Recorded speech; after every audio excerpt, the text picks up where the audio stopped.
اهدنا الصراط المستقيم صراط الذين أنعمت عليهم غير المغضوب عليهم ولا الضالين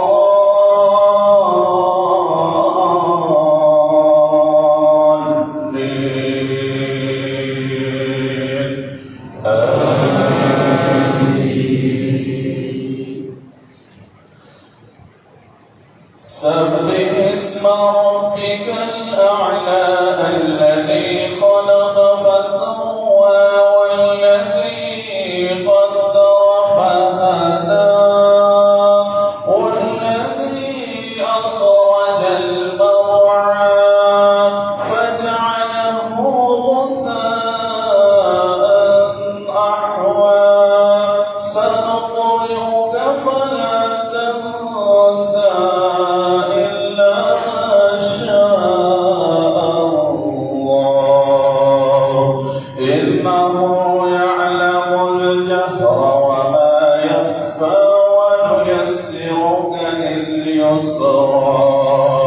فذكر إن نفعت الذكرى سيذكر من يخشى ويتجنبها الأشقى الذي يصلى النار الكبرى ثم لا يموت فيها ولا يحيا قد أفلح من تزكى وذكر اسم ربه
الله لمن حمده.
الحمد لله رب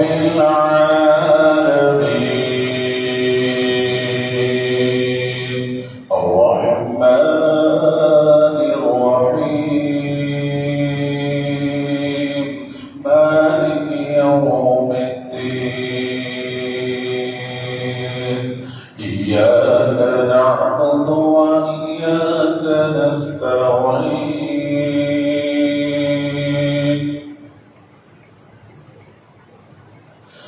اهدنا الصراط المستقيم صراط الذين أنعمت عليهم غير المغضوب عليهم ولا الضالين.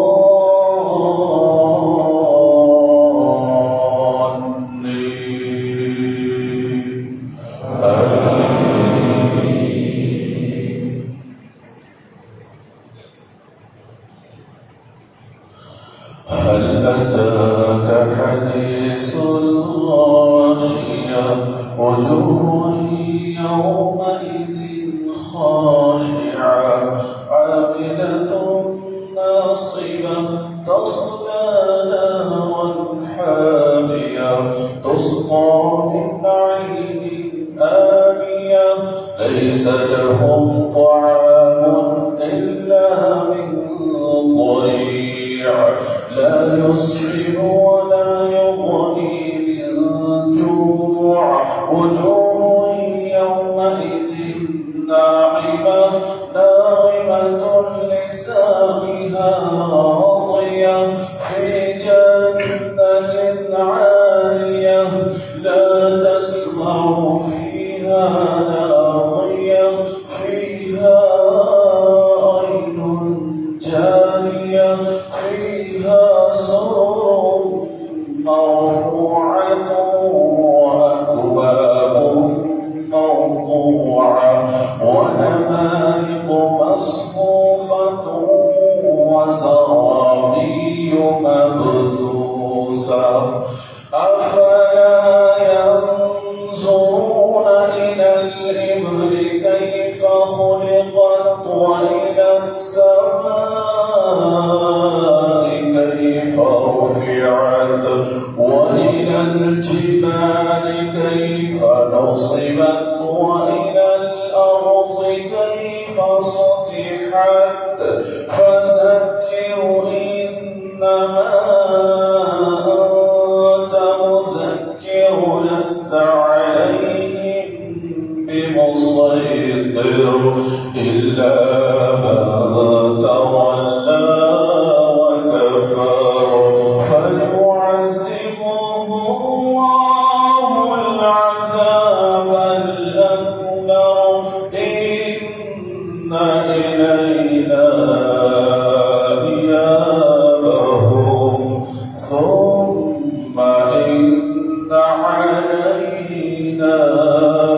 حسابهم. الله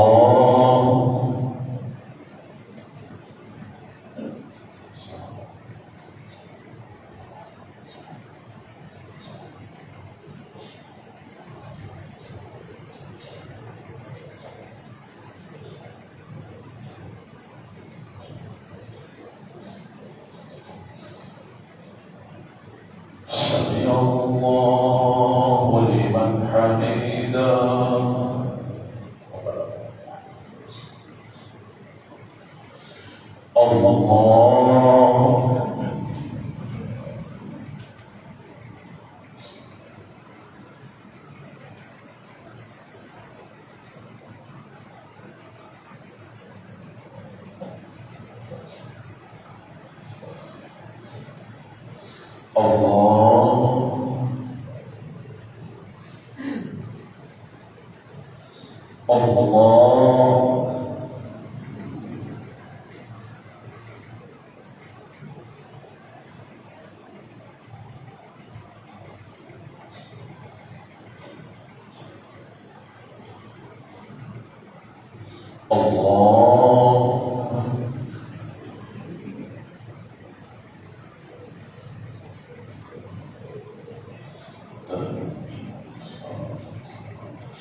السلام عليكم ورحمة الله. السلام عليكم ورحمة الله.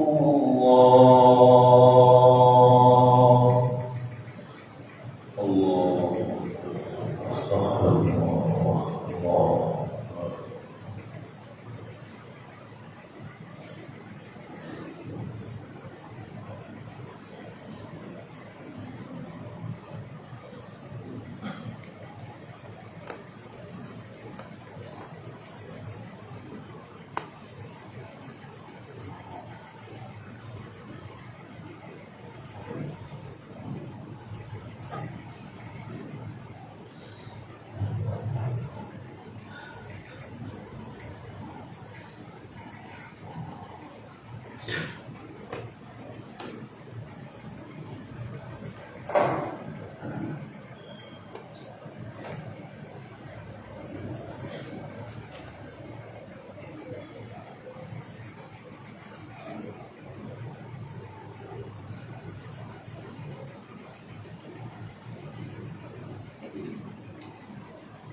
السلام عليكم ورحمة الله وبركاته. إن الحمد لله نحمده ونستعينه ونستغفره ونؤمن به ونتوكل عليه ونعوذ بالله من شرور أنفسنا ومن سيئات أعمالنا، ومن يهده الله فلا مضل له ومن يضلل فلا هادي له، وأشهد أن لا إله إلا الله وأشهد أن محمدا عبده ورسوله. يا أيها الذين آمنوا اتقوا الله حق تقاته ولا تموتن إلا وأنتم مسلمون. يا أيها الناس اتقوا ربكم الذي خلقكم من نفس واحدة وخلق منها زوجها وبث منهما رجالا كثيرا ونساء واتقوا الله الذي تساءلون به والأرحام إن الله كان عليكم رقيبا. يا أيها الذين آمنوا اتقوا الله وقولوا قولا سديدا يصلح لكم أعمالكم ويغفر لكم ذنوبكم ومن يطع الله ورسوله فقد فاز فوزا عظيما.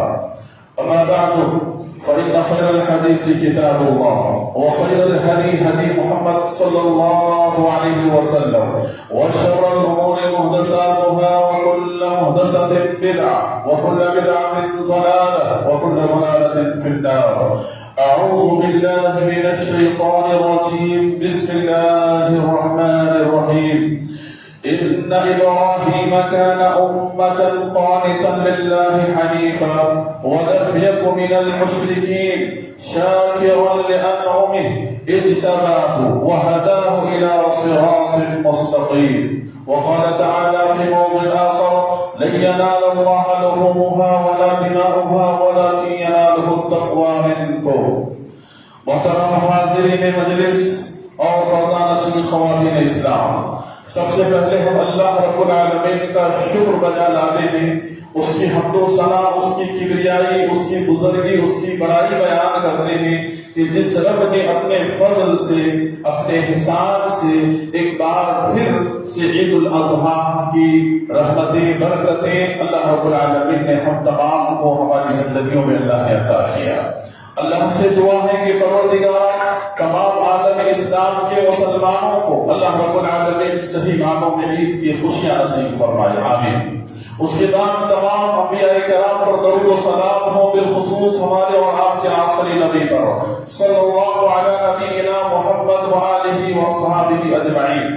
حاضرین جمعہ، حاضرین مجلس، وقت مختصر ہے، اس مختصر وقت میں کچھ باتیں قربانی سے متعلق اور ابراہیم علیہ السلام کی زندگی سے حاصل ہونے والی جو نصیحتیں ہیں ان باتوں کی طرف میں اشارہ کر کے اپنی بات کو میں ختم کرنے کی کوشش کروں گا۔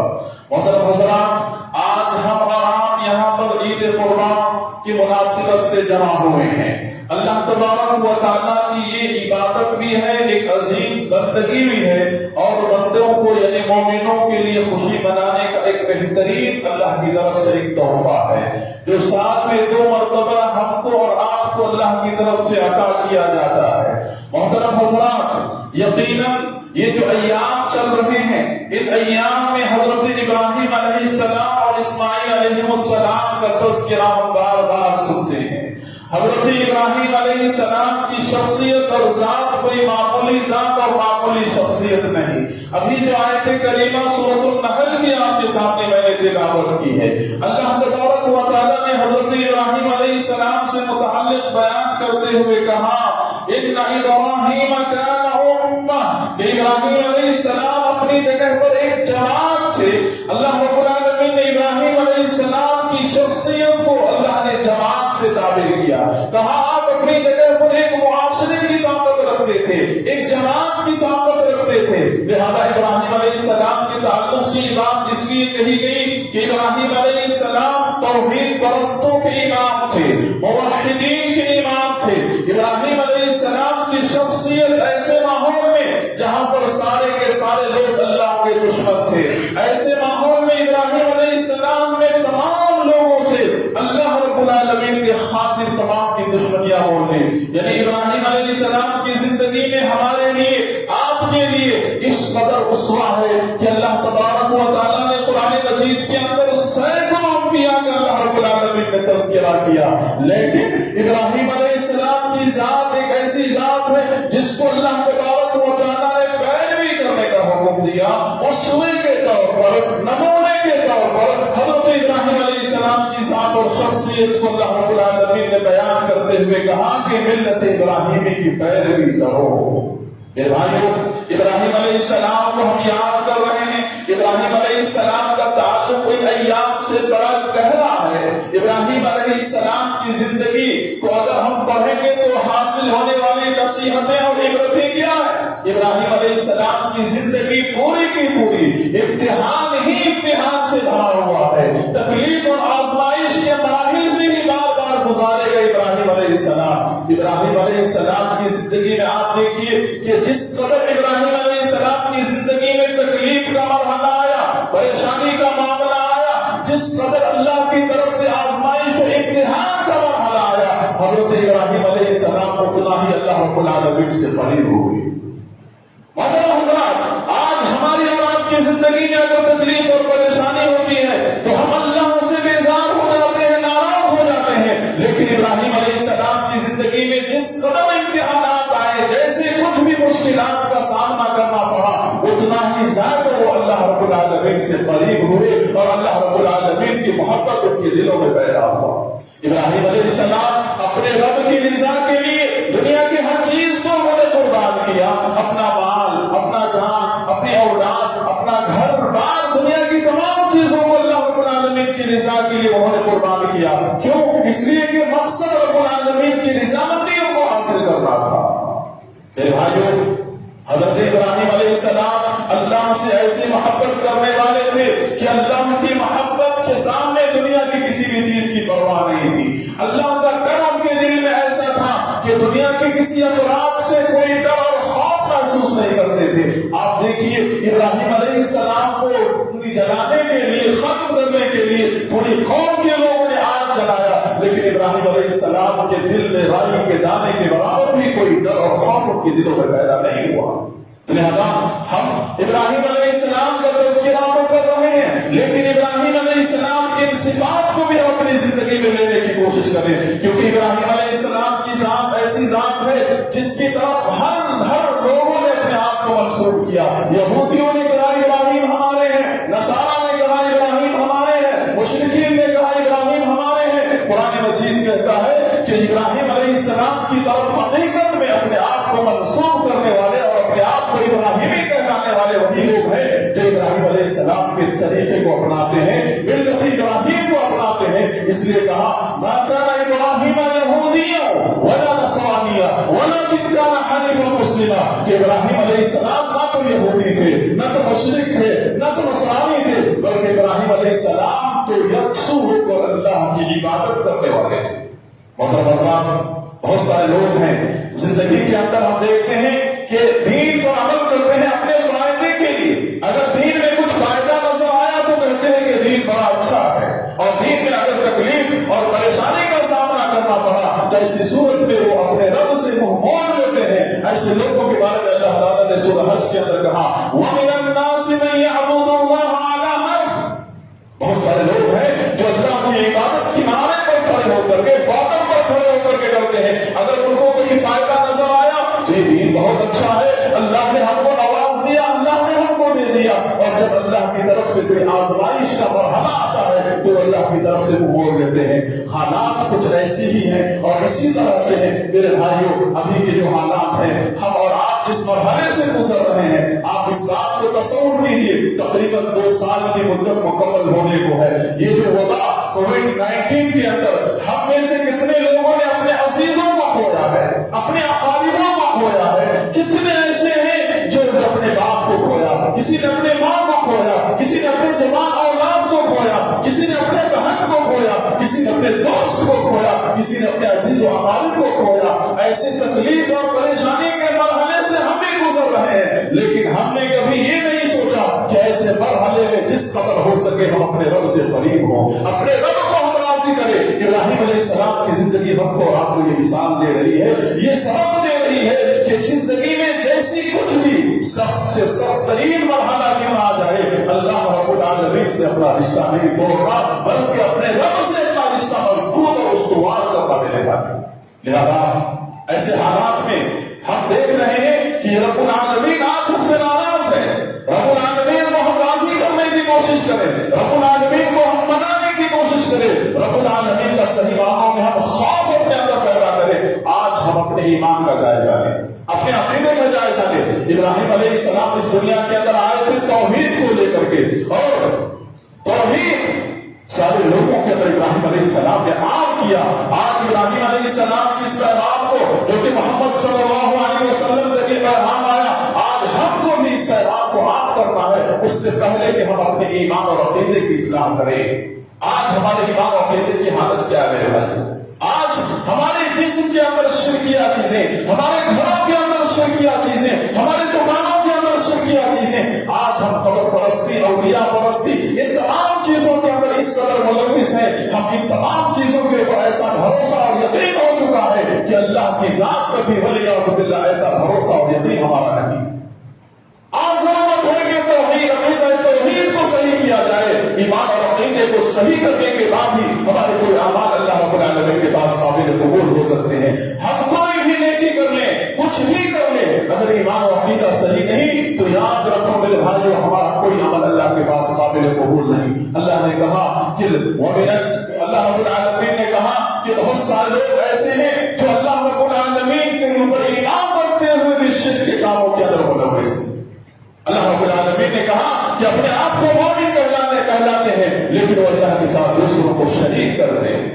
میرے بھائیو، ہم اللہ رب العالمین کو جو راضی کرنے والے اعمال ہیں ان اعمال کو ہم پہلے اپنانے کی کوشش کریں، اپنے ایمان و عقیدے کی اصلاح کرنے کی کوشش کریں۔ یہ تمام چیزیں ابراہیم علیہ السلام کی زندگی ہم کو آپ کو پیغام دیتی ہے، ہم کو آپ کو سکھلاتی ہے کہ صرف قصے اور کہانی کے طور پر ابراہیم علیہ السلام کی زندگی کو نہیں لے لینا۔ اسی طرح سے ابراہیم علیہ السلام کی زندگی سے اور ایک نصیحت ہم کو آپ کو حاصل ہوتا ہے، وہ یہ کہ ایک مثالی باپ جو اپنے اولاد کی کیسی تربیت کرتا ہے، اپنی ضروریت کی کیسی فکر کرتا ہے، اور ابراہیم علیہ السلام کی زندگی سے اسماعیل علیہ السلام کی زندگی کا بھی کہ ایک اولاد اپنے باپ کے لیے کیسے مطیع اور فرمانبردار ہوتا ہے، ماں باپ کا کیسا اطاعت گزار ہوتا ہے۔ میرے بھائیو، آج کی نئی نسل ہر ماں باپ پریشان ہے، اولاد سرگرم بنے ہوئے ہیں، ماں باپ کی نافرمانی اس قدر ہے کہ ماں باپ اولاد سے بیزار ہو چکے ہیں۔ لہذا میری نوجوان نسل، یہاں پر لڑکیاں بھی ہیں، یہاں پر لڑکے بھی ہیں، ان تمام سے کہوں گا، خود کہنے والا میں، ان تمام باتوں کو ہم کہیں گے کہ اللہ نے اگر ماں باپ کی نعمت دیا ہے تو اس کی قدر کرنے کی کوشش کرو، اس کی دعائیں لینے کی کوشش کرو، اسے اپنے لیے رحمت سمجھو، اس کو اپنے لیے زحمت نہ سمجھو، اس کی اطاعت کرو، اس کی فرمانبرداری کرو اور اس کو خوش کر کے رب کو راضی کرنے کی کوشش کرو۔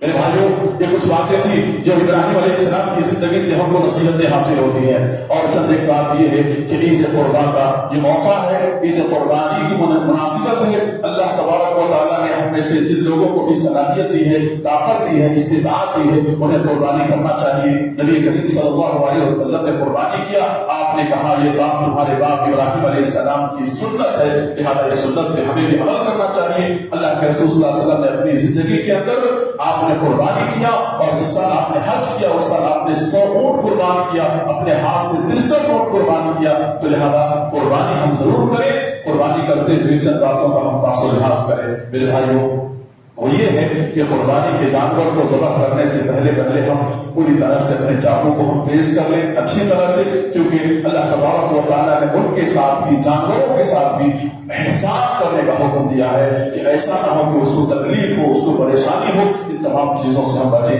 اسی طرح سے قربانی کے جانوروں کو اللہ رب العالمین کے لیے جب ہم ذبح کرتے ہیں تو ذبح کرتے ہوئے ہم یہ دعا پڑھیں، بسم اللہ اللہ اکبر۔ چاقو پکڑنے کے بعد، جانور کو قبلہ رخ لگانے کے بعد آپ کہیں بسم اللہ اللہ اکبر اللہم تقبل من۔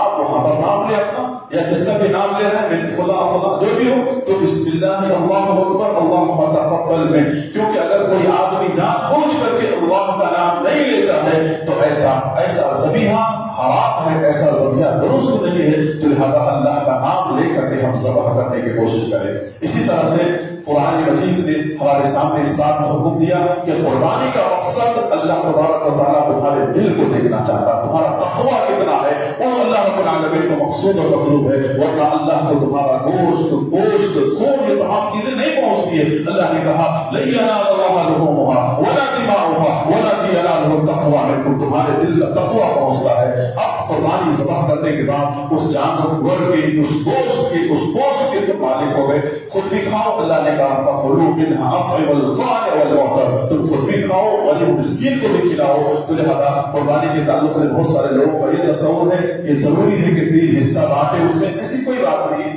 آپ جتنا چاہیں غریب مسکین کو کھلائیں پلائیں، غریب مسکین کو دیں، اور جتنا چاہیں آپ رکھنا چاہیں رکھیں، کھائیں پیئیں۔ تمام لوگوں کا خیال کے آنے والے جانے والے تمام لوگوں کا خیال کرے میرے بھائیوں. اور ایام تشریق جو 3 دن ہے، ان ایام تشریق کے اندر کثرت سے تکبیرات کا اہتمام کریں، زیادہ سے زیادہ تکبیرات کا اہتمام کریں.